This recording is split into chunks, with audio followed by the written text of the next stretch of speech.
along the lines of what you were saying, I've been thinking about this a lot recently. You read in the newspaper and it says, oh, the university says this, the university says that. It's like, who the hell is the university? Yeah. I thought we were the university. I thought the university was students and faculty.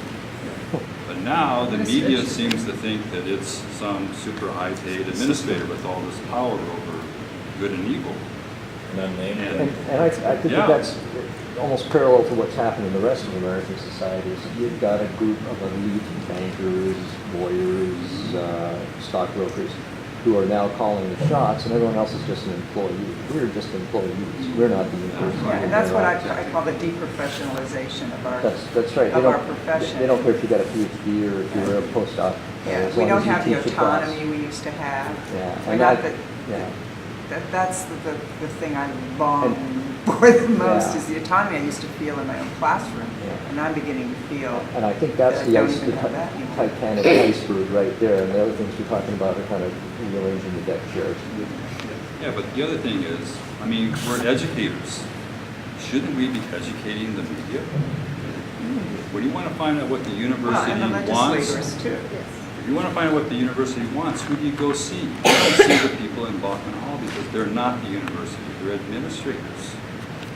So if we could, I think one of the things, educate the media. But one of the things that we've got to do over the next several years is switch the dynamics so that the administration is not the face of the university, the faculty and students become the face of the university. How do we do that? How do we do that? Well, we gotta put ourselves out there. I think. Start with the media.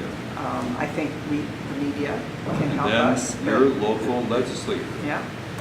Who's the legislator from your district that you live in?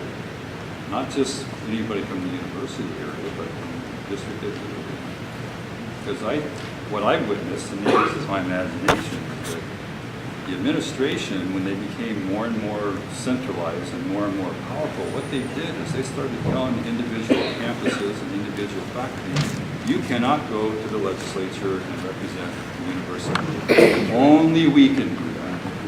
So you have the right to get into your unit, your department, and decide what your budget priorities are, and then someone else will take those and do what they want with it, and then it goes up and goes up, and then ultimately it's the people in Bachman Hall take that budget to the legislature, and we're not supposed to be involved. So I think part of it is that to the legislators, those of us who don't make the effort to go meet them, we're just names or just numbers, and I think if you make the effort to go sine wave with them or something like that, and you're standing next to them, David said this before at other events, you have a great opportunity to tell them your story, and you're not representing you're a citizen. You are a member of their constituency, and these are your concerns, and that's going to make a really big impression on them. That's something that will stick with them better than heads talking at the ledge any day. Yeah, I think there's a lot of ways of getting around that. For us, we work in the community, so we have stakeholders. So stakeholders can approach the legislature. Well, we cannot. So it helps to have those stakeholders actually going out there, whether it's students or who benefited from this program. That's the other approach, and we can't say anything about that. Well, Are there really sanctions against your going down to the? You can go as a private citizen. Well, the reason for that is that they have their priorities. Okay, they have this infrastructure priority, building number 1, building number 2. Right. Okay, they have this system, and they don't want you preempting. Actually, I had a situation where they testified against my bill. Okay, and my bill was to build an office on Molokai that burnt down in 1979, and we've been orphans since then. So I went to the legislature, I got the bill passed. My legislator didn't vote for the bill. Luckily, the person who was in charge of Ways and Means, I went to elementary school with him.